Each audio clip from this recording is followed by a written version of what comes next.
State record, national ரெக்கார்ட்னு profile பார்த்துட்டு இருந்த நமக்கு இன்னைக்கு கின்னஸ் ரெக்கார்ட் படிச்ச ஒருத்தரை மீட் பண்ற வாய்ப்பு கிடைச்சிருக்கு. கடந்த 33 வருஷங்களுக்கு மேல கல்வி பணியும் சமூக பணியும் செஞ்சுக்கிட்டு வர்ற ஒருத்தரை தான் இன்னைக்கு மீட் பண்ண போறோம். டாக்டர் சுகந்தி டெய்சி ராணி. கடைக்கோடியில் இருக்கிற ஒரு சமூகத்தோட முன்னேற்றத்துக்கு பாடுபட்டுக்கிட்டு இருக்கிற அந்த மரியாதைக்குரிய நல்லாசிரியரை சந்திப்போமா? வணக்கம், நான் இலக்கியா. ஒரு மனிதன் தன்னோட அறிவு கண்ணை திறப்பதற்கும் அவன் வாழ்க்கையில சிறந்து விளங்குவதற்கும் மிக முக்கியமான பங்கு யாருக்கு இருக்குன்னு பாத்தீங்கன்னா ஆசிரியர்களுக்கு தான். ஆசிரியர் பணியே அறப்பணி, அதற்கே உன்னை அர்ப்பணின்ற வாக்கியத்துக்கு பொருத்தமானவங்க தான் நம்ம டெய்சி மேம். இவங்க மாணவர்களுக்கு செய்யற ஒவ்வொரு செயல்களும் இவங்க மேல இருக்க மரியாதையையும் இவங்க மேல இருக்க மதிப்பையும் இன்னும் அதிகமாக்குது. மேலும் இவங்களுக்கு பெருமளவுல நிறைய விருதுகளை வாங்கி தந்திருக்குன்னே சொல்லலாம். அவங்க பணியாற்றிய காலத்துல நரிக்குறவர் மாணவர்கள் அவங்கெல்லாம் ஸ்கூலுக்கு வரணும்னாலே ரொம்ப கஷ்டப்படுறாங்க. ஆனா அந்த கஷ்டத்தெல்லாம் போக்கி அந்த மாணவர்களுக்கெல்லாம் அவங்களோட பேரண்ட்ஸ் கிட்ட சொல்லி அவங்களுக்கு கல்வியும் முக்கியம்னு சொல்லி அவங்க நிறைய விஷயங்கள் இந்த மாதிரி பண்ணியிருக்காங்க. என்னோட பேர் சுகந்தி டெய்சி ராணி. நான் டிஎல்சி தொடக்கப்பள்ளி பொன்மலைப்பட்டியில் தலைமை ஆசிரியராக பணிபுரிந்து இப்போ ஒரு 3 மந்த்ஸ்க்கு முன்னாடி தான் நான் பணி ஓய்வு பெற்றேன். எத்தனை ஆண்டுகளாக பணிபுரிந்தீங்க? 33 ஆண்டுகள் நான் அந்த பள்ளிக்கூடத்தில் பணிபுரிந்தேன். ஓகே, உங்களை பத்தி கேள்விப்பட்டோம். இந்த நரிக்குறவர் மக்கள், அப்புறம் இலங்கை அகதிகள், அங்கிருந்து வந்த மாணவர்களுக்கெல்லாம் நீங்க உங்களோட சொந்த செலவுல அந்த குழந்தைங்களுக்கு கல்வி கற்பிக்கணும் அப்படின்னு எடுத்த முயற்சி எந்த அளவுக்கு உங்களுக்கு மன நிறைவையும் வெற்றியையும் தந்தது? ஆமாம், என்னுடைய வாழ்க்கை பாதையே மாற்றி போட்டது அந்த இலங்கை அகதிகள் மாணவர்களும் தேவராயநேரி, துறையூர், புதுக்குடி இந்த 3 இடத்துலேருந்து வந்த நரிக்குறவ குழந்தைகள் தான். அவங்க எல்லாருமே நான் எதிர்பார்க்காத அளவுக்கு ஒரு நல்ல ஒரு முயற்சியை கொடுத்து நான் அந்த பிள்ளைங்களை நான் கல்வி பணியில் ஈடுபடுத்தினேன். அவங்க சிறப்பாக இன்று வரை அவங்க நல்ல படிப்பை படிச்சுட்டு இருக்காங்க. அதுக்காக உங்களுக்கு யாரெல்லாம் சப்போர்ட் பண்ணாங்க மேம்? இல்லை நீங்கள் மட்டுமே தான் நிறைய எனக்கு சப்போர்ட் அதாவது முதல்ல நான் எல்லாத்தையும் போகலை. ஏதாவது நம்ம போய் உதவி கேட்டால் ஏதாவது சொல்லிடுவாங்க அப்படின்னு சொல்லிட்டு ஃபஸ்ட்டு நாங்கள் டீச்சர்ஸாக தான் நாங்கள் செஞ்சோம். முதல்ல அந்த ஸ்கூலில் 4 டீச்சர்ஸ் இருந்தாங்க. அதனால எங்கள் தலைமை ஆசிரியரோட சேர்ந்து அப்போ நான் உதவி ஆசிரியராக இருந்தேன். இலங்கை அகதி அந்த முகாமுக்கு, சுப்பிரமணியபுரம் அந்த முகாமுக்கு போய் குழந்தைங்களை நாங்கள் வேன் மூலமாக கொண்டு அந்த பள்ளிக்கூடத்தினோட ஸ்ட்ரென்த்தை முதல்ல நாங்கள் அதிகரித்தோம். அப்போ அதிலிருந்து தான் அந்த பள்ளிக்கூடத்தினுடைய பேர் எல்லா இடத்துக்கும் தெரிய ஆரம்பிச்சு. அந்த மாணவர்களுக்கு உணவு அதெல்லாம் எப்படி? உணவு எல்லாமே எங்களுடைய சொந்த செலவுல தான் நாங்கள் செஞ்சோம். மத்தியானத்தில் அரசு கொடுக்குற சத்துணவு அது இல்லாமல் அதுக்கு பத்தாது அந்த குழந்தைங்களுக்கு. ஏன்னா அதுங்களுக்கு அதிகமான ஃபீடிங் தேவைப்பட்டுச்சு. அப்போ ஆசிரியர்கள் நன்கொடையாளர், அப்போ தான் நாங்கள் நன்கொடையாளரை போய் பார்த்து காய்கறிகள் கடைகளில் போய் கேட்போம். காய்கறிகள் கொடுத்தாங்க, மளிகை பொருட்கள் கொடுத்தாங்க, ஃபிஷ்ஷு, மீன்காரை கொண்டு ஃபிஷ் கொடுத்து குழந்தைங்களுக்கு போடுங்கன்னு சொல்லுவாங்க. அந்த மாதிரி அந்த பிள்ளைங்களுக்கு நாங்கள் உணவு கொடுத்தோம். அப்போ சந்தோஷமாக அந்த பிள்ளைங்க படித்தாங்க. நீங்கள் நிறைய கின்னஸ் சாதனைலாம் பங்கேற்றிருக்கிறீங்க அப்படின்னு கேள்விப்பட்டோம். அதை பற்றி சொல்லுங்கள். ஆமாப்பா, அது என்ன அப்படின்னு சொன்னால் நம்மளுடைய மகாத்மா காந்தியினுடைய வாழ்க்கை வரலாறு மெகா நோட்டில் தினமும் நான் 1 மணி நேரம் செலவு பண்ணுவேன். எப்படின்னா 150 பக்கம், 150வது காந்தியினுடைய பிறந்த நாளில் 150 பக்கம், 15 கிலோ எடை உள்ள நோட்டில் 150 செய்திகள். அந்த 150 செய்திகளும் என்ன அப்படின்னா காந்தியடிகள் பிறந்ததிலிருந்து அவர் மறைந்தது வரைக்கும் அவரை பற்றின செய்திகள். இப்போ ஒரு மாணவன் ஒரு பக்கத்தை படித்தாலே காந்தியினுடைய பிறப்பு, வளர்ப்பு அப்படி வரிசையாக அவரை பற்றி ஃபுல்லாக தெரிஞ்சுக்கலாம். காந்தி தன்னுடைய 16வது வயதில் தன் தந்தையை இழந்தார். தன்னுடைய 18வது வயதில் பள்ளி படிப்பை முடித்தார்.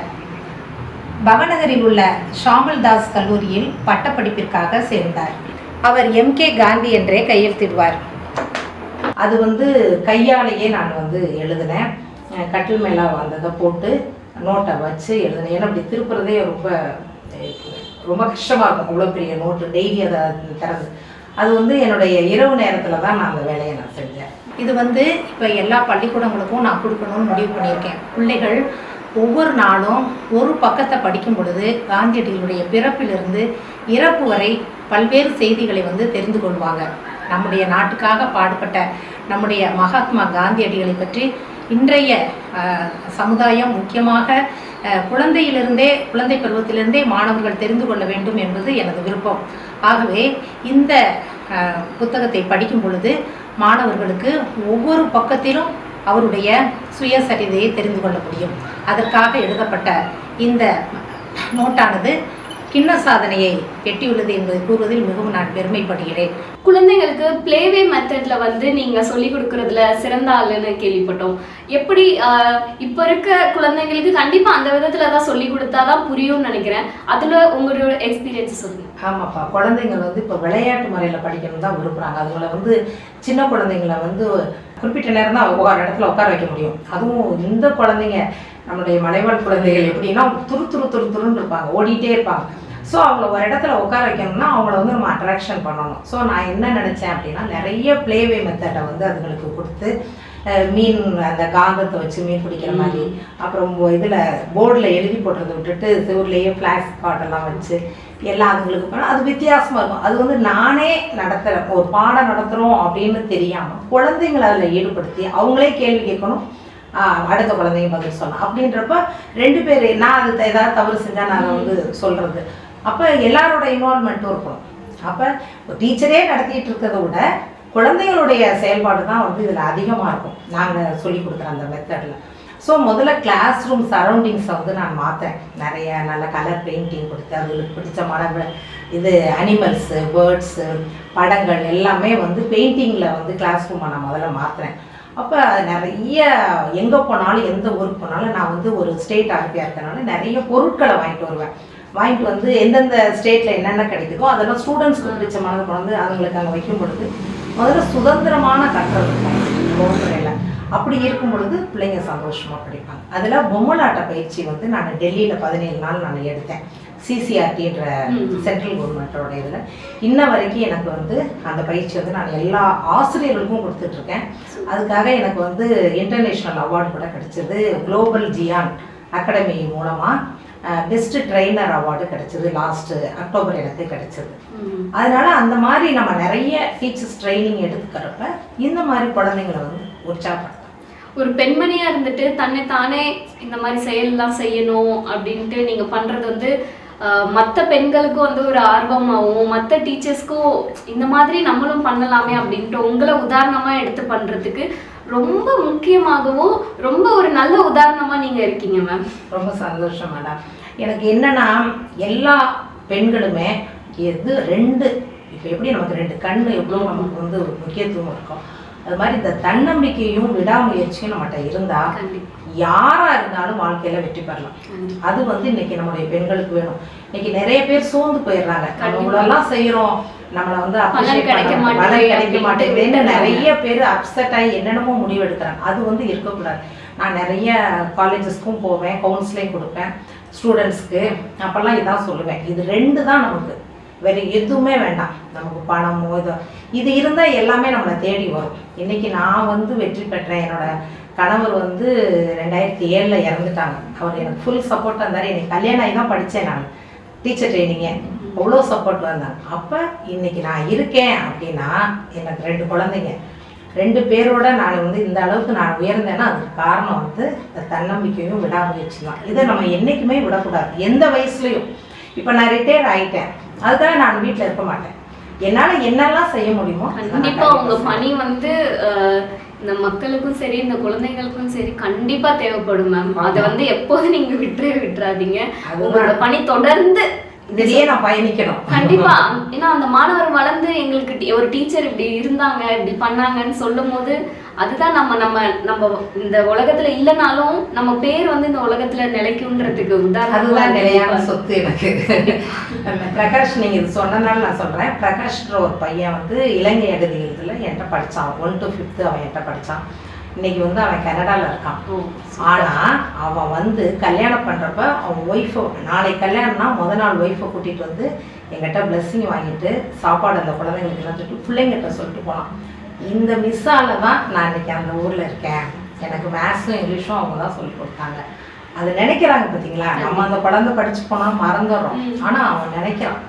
இப்போ வந்து ஆசிரியர்கள் வந்து மாணவர்களுக்கு வந்து ஒரு என்னைக்குமே ஒரு சிறந்த ரோல் மாடலா இருக்கணும் அப்படின்னா இந்த மாதிரி நம்ம உழைச்சாதான் எதையுமே நம்ம எதிர்பார்க்கக்கூடாது. அப்போ வந்து நம்மளை தேடி வரும். கண்டிப்பா. இதுதான் நான் அவன்கிட்ட எனக்கு அவன் வந்தப்போ அவ்வளோ ஒரு சந்தோஷமா இருந்தது. இதை எல்லா அதாவது ஆசிரியர்கள் இல்லை, எல்லா பெண்களுமே நம்மளோட வாழ்க்கையில இதை வந்து 2 கண்களை அந்த தன்னம்பிக்கையும் விடாமுயற்சியும் வச்சுக்கணும். மாணவர்கள்ட்டையும் சரி, அவங்களோட பேரண்ட்ஸ் கிட்டயும் சரி, உங்க மேல இருக்க நல்ல மரியாதையும் மதிப்பும் அதிகமா இருக்கு. கவர்மெண்ட் சைட்ல இருந்து உங்களுக்கு கிடைத்த நல்லாசிரியர் விருது பற்றி சொல்லுங்க மேம். ஆமாம், அது வந்து மறக்க முடியாத நாள். ஏன்னா அது கொரோனா டைமில் எனக்கு கிடைச்சது. எங்களுடைய பிஓ, அதாவது வட்டார கல்வி அலுவலர் திரு தமிழ்ச்செல்வன், அவர் வந்து ஃபோனில் அது சொன்னார், இது மாதிரி உங்களை வந்து நாங்கள் செலக்ட் பண்ணியிருக்கோம், நீங்கள் வந்து அதுக்குரிய எல்லாமே நீங்கள் எவிடன்ஸாக கொடுக்கணும், எவ்வளவோ நீங்கள் செஞ்சுருக்கீங்க, அதை வந்து ரெக்கார்டிக்கலாக நீங்கள் புக்கு மாதிரி போட்டு கொடுக்கணும் அப்படின்னு சொல்லிட்டு அவர் சொன்னார். நான் சொன்னேன், எல்லா இடத்துலையும் ப்ரெஸ்ஸு மூடி இருக்கு, கொரோனா டைம் நமக்கே தெரியும் எப்படி இருந்துச்சு, எதுவுமே கிடையாது.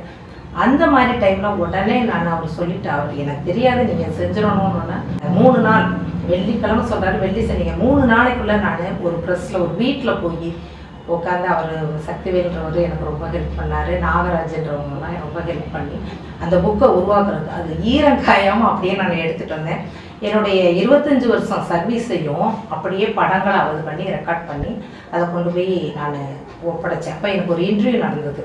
10 இவங்க ஸ்டாஃப் இருக்காங்க, எல்லோரும் இருக்காங்க, சிஓம்மா இருக்காங்க, சாந்தி மேடம் இருந்தாங்க, எல்லாருமே வந்துட்டு சொன்னாங்க, இவ்வளோ ரெக்கார்ட்ஸு நான் இவ்வளோ பார்த்ததே இல்லை, வந்து நான் ஹேட்ஸ் ஆஃப் யூ சொன்னாங்க. சொல்லிட்டு ஒரு இதை வந்து ரெக்கார்ட் பண்ணது தான் எனக்கு வந்து ரொம்ப இதாக இருக்குது. ஏன்னா நம்ம வாயில் சொல்லலாம், நான் இதை செஞ்சேன் அதை செஞ்சேன்னு சொல்லலாம், ஆனால் எப்பயுமே நம்ம அதை தெரிஞ்சுக்கணும். நம்ம செய்கிற ஒவ்வொன்றையும் நம்ம பதிவு செய்யணும். பதிவு செஞ்சால் தான் ஆசிரியர்கள் நாளைக்கு வந்து அதை வந்து காட்ட முடியும். நம்ம ஸ்டூடெண்ட்ஸ்க்கும் காட்டலாம் நம்ம செஞ்சதை. இப்போ நம்ம அதை அப்போல்லாம் பார்க்கும்போது பிரமிப்பாக இருக்குது. அப்போ எனக்கு அவங்க சொன்னாங்க, கண்டிப்பாக உங்களுக்கு வந்து நான் அனுப்புகிறேன், உங்களுக்கு கண்டிப்பாக நீங்கள் செலக்ட் ஆவேன்னு சொன்னாங்க. இன்றைக்கி அவங்க ஜாயின்ட் டைரக்டராக இருக்காங்க. அவங்க என்னை பார்க்கும்பொழுதுலாம் சொல்லுவாங்க, சுமதி உங்களை மறக்கவே முடியாது என்னால் அப்படின்னு சொல்லுவாங்க. அது வந்து நமக்கு அதுதான் நம்ம இந்த உழைப்புக்கு கிடைச்ச ஒரு பரிசுன்னு நான் நினைக்கிறேன். வந்து இப்போ நல்லாசிரியர் விருது எனக்கு கொடுத்தாங்க. நம்ம ட்ரிச்சியில் தான் கொடுத்தாங்க. கலெக்டர் வந்திருந்தாங்க, அமைச்சர் வந்திருந்தாங்க. அது வந்து ஒரு எவ்வளோ ஒரு சந்தோஷமான தருணம். இவ்வளோ ஸ்கூல்ஸ் இருக்குது திருச்சிராப்பள்ளியில். அப்போ எவ்வளோ ஆசிரியர்கள் இருக்காங்க. அப்போ இது வந்து எனக்கு கடவுள் கொடுத்த மிகப்பெரிய ஒரு பரிசா நான் நினைச்சேன். நல்லாசிரியர் விருது வாங்கியிருக்கீங்க. அப்ப நான் கேட்க போற கேள்விக்கும் நீங்க தான் கரெக்டான பதில் சொல்லுவீங்கன்னு நினைக்கிறேன். இப்போ வளரும் தலைமுறை பெண்களுக்கும் ஆல்ரெடி இருக்கிற பெண்களுக்கும் நீங்க சொல்ல வேண்டிய ஒரு சின்ன அட்வைஸ், இல்ல நல்ல அட்வைஸாவே கொடுங்க. இன்னைக்கு பெண்களுக்கு நடந்து வர கொடுமைகளை எல்லாமே நம்ம பார்த்துட்டே இருக்கிறோம். முக்கியமா இந்த பாலியல் வன்கொடுமை வந்து மிக அதிகமா இப்ப எல்லா இடங்களையும் பரவி, இன்றைய நாள் வரைக்கும் கூட டிவில எடுத்தா அடுத்தடுத்து ஒரு 4 நியூஸ் வந்துருச்சு. அதை வந்து மனசு ஏத்துக்க மாட்டேங்குது. பச்சை குழந்தைங்களை வந்து இந்த மாதிரி செய்யறாங்க அப்படின்னா, இப்போ வந்து ஒரு குழந்தை பிறக்குதுன்னா புழுப்புல பிறந்தா பயமா இருக்கு. அந்த மாதிரி ஒரு சூழ்நிலை எப்படி நம்ம வளர்க்க போறோம் அப்படின்னு சொல்லி எல்லா பேரண்ட்ஸுமே பயப்பட ஆரம்பிச்சிட்டாங்க. அதனால பெண் குழந்தைகள் வந்து எப்படி இருக்கணும், தைரியமா இருக்கணும். ஃபர்ஸ்ட் ரொம்ப மன தைரியம் வேணும். எதையுமே மறைக்கக்கூடாது. பெற்றோர்கள்ட்டையோ ஆசிரியர்கள்ட்டையோ ஃப்ரெண்ட்ஸ்கிட்டையோ அவங்க வந்து மறைக்கவே கூடாது. எது நடந்துச்சோ அப்படியே சொல்லிடணும். அப்போ சொன்னால் தான் இதெல்லாம் நம்ம தடுக்க முடியும். இன்றைக்கி ஆனால் குழந்தைங்க எல்லாமே பயந்துட்டு வெளியே சொன்னால் அது வந்து அசிங்கம் அப்படின்னு நினைக்கிறாங்க. இது அசிங்கமே கிடையாது. நம்ம வந்து அவங்கள காட்டி கொடுக்குறோம். ஸோ ஆண்கள் அந்த மாதிரி ஆண்களுக்கும் பெண்களுக்கும் அந்த சிறு வயசுலேருந்தே அந்த உணர்வை வந்து வராத அளவுக்கு நாம் தான் வந்து கிளாஸ்லேயே வந்து டீச் பண்ணணும். டீச்சர் தான் ஒரு தாயோட டீச்சர் தான் வந்து குழந்தைங்களோட அதிக நேரம் செலவு பண்ணுறோம். அப்போ என்னுடைய கிளாஸ்லலாம் வந்து நான் வந்து அதை விளையாட்டாகவே வந்து நான் பேசும் பொழுதே சொல்லுவேன். நான் இந்த ஆண் குழந்தைகளை பெண் குழந்தைகளை பிரித்து கூட உட்காரக்கூடாது. நல்லா சேர்ந்து உட்காந்துட்டு நல்லா விளையாடுறது, அதுங்களுக்கு அந்த உணர்வே வராத அளவுக்கு நம்ம அந்த ஒரு ஜெனரேஷனை கொண்டு போயிட்டோம் வைங்களேன், அந்த மாதிரி உணர்வுகள்லாம் வராது. ஆனால் இதை தடுக்கிறதுக்கு நம்மளால் என்ன செய்ய முடியுமோ அதெல்லாம் நம்ம செஞ்சுட்டே இருக்கோம். அப்போ என்னன்னா பெண்களுக்கு காஷன் கொடுத்துட்டே இருக்கணும். கொடுத்தாதான் வீட்லேயும் சொல்லணும், வெளியே பார்க்க சொல்லணும், அங்கங்கே இந்த பலகைகள்லாம் வச்சு அந்த பிள்ளைகளுக்கு அந்த விழிப்புணர்வை உருவாக்கணும்னு வச்சுக்கோங்களேன். கண்டிப்பாக இது வந்துடும். அதே நேரத்தில் அந்த மாதிரி செய்கிறவங்களுக்கு கடுமையான தண்டனை கொடுக்கணும். இப்போ வந்து சும்மா போய் என்கொயரி பண்ணுறாங்க, ஜெயிலில் போனால் அது பண்ணக்கூடாது. சரியான தண்டனையை நம்ம கொடுக்கும் பொழுது அரசும் நமக்கு வந்து சப்போர்ட்டாக இருந்துச்சு அப்படின்னு சொன்னால் இந்த நிகழ்வுகள் நடக்கவே நடக்காது. பெண்கள் விழிப்புணர்வோடு இருக்கணும். நம்ம கையில் தான் இருக்குது. நம்மளை மீறி எதுவும் நடக்க போகிறது. அதனால பெண்கள் விழிப்புணர்வோடு இருக்கணுன்றதான் என்னுடைய ஆசை. கண்டிப்பா ரொம்ப சிறப்பா சொன்னீங்க. உங்க கூட பேசினதுல எனக்கும் நல்ல ஒரு பூஸ்டப்பா இருந்துச்சு. கண்டிப்பா என்ன மாதிரி இந்த வீடியோ பார்க்குற ஒவ்வொரு பெண்களுக்கும் நம்மளாலேயும் இது பண்ணியிருக்கலாமோ, நம்மளும் இது பண்ணலான்ற ஒரு பெஸ்ட் எக்ஸாம்பிளா நீங்க இருக்கீங்க மேம். பெண்களுக்கு நீங்க சொல்ற அட்வைஸ் என்னன்னா சொல்லுங்க மேம். பெண் குழந்தைகளை பெற்ற பெற்றோர்கள் என்ன செய்யணும் அப்படின்னு சொன்னா, பெண் குழந்தைகளோட அதிகமா நீங்க வந்து பேசுங்க, அவங்களுக்கு அட்வைஸ் பண்ணுங்க. ஒரு ஃப்ரெண்ட்லியா முதல்ல வந்து பெண் குழந்தைகளோட நம்ம வந்து பழகணும் பெற்றோர். எனக்கு ஒரு பெண் குழந்தை இருக்கு. நான் வந்து என் பொண்ணோட வந்து ஃப்ரெண்ட்லியா தான் பேசுவேன். எதையுமே வந்து நம்ம விளக்கமா அந்த பிள்ளைகளுக்கு சொன்னாதான். இன்னைக்கு வந்து நீங்க பாக்குறீங்க பாலியல் வன்கொடுமை நடக்கிறது எல்லா ஊர்களையும் நம்ம வந்து பார்க்குறோம். அப்போ நம்ம என்ன செய்யணும் அப்படின்னு சொன்னால், பயப்படக்கூடாது. நீங்கள் எதனாலும் பேரண்ட்ஸ்கிட்ட ஓப்பனாக வந்து குழந்தைங்க சொல்லணும்.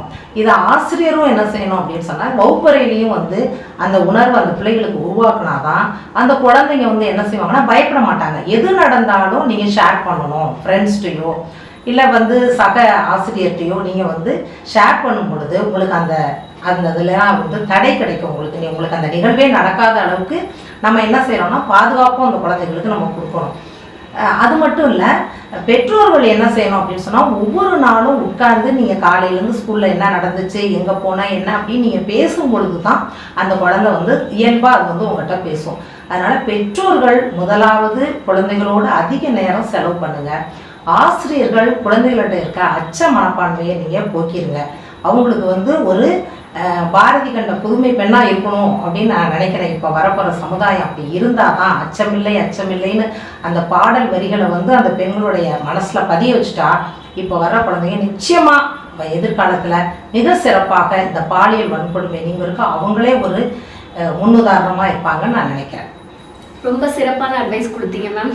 உங்ககிட்ட பேசினதுக்கு உங்ககிட்ட இருந்து நிறைய விஷயங்கள் எங்களுக்கும் எங்களோட நாலேஜுக்கும் ஏற்ற மாதிரி நிறைய ஒத்து போகிற மாதிரி விஷயம்லாம் சொன்னீங்க. பெண்கள் இப்படியும் இருக்கணும், இப்படி இருக்கக்கூடாது அப்படின்றத ரொம்ப பிரேவாக நீங்கள் சொன்னீங்க. உங்ககிட்ட பேசினதுல ரொம்ப வேல்யூபிளான டைமாக இருந்தது. ரொம்ப நன்றி மேம். விடாமுயற்சி, தன்னம்பிக்கை இது இரண்டையும் பெண்களாகிய நாம் இரு கண்களாக கொண்டு இந்த உலகில் வாழ்ந்து மிகவும் சிறப்பான ஒரு வாழ்வை நாம் தொடங்குவோம் என்று வாழ்த்து உங்கள் அனைவருக்கும் வாழ்த்தி மகிழ்கிறேன். நன்றி.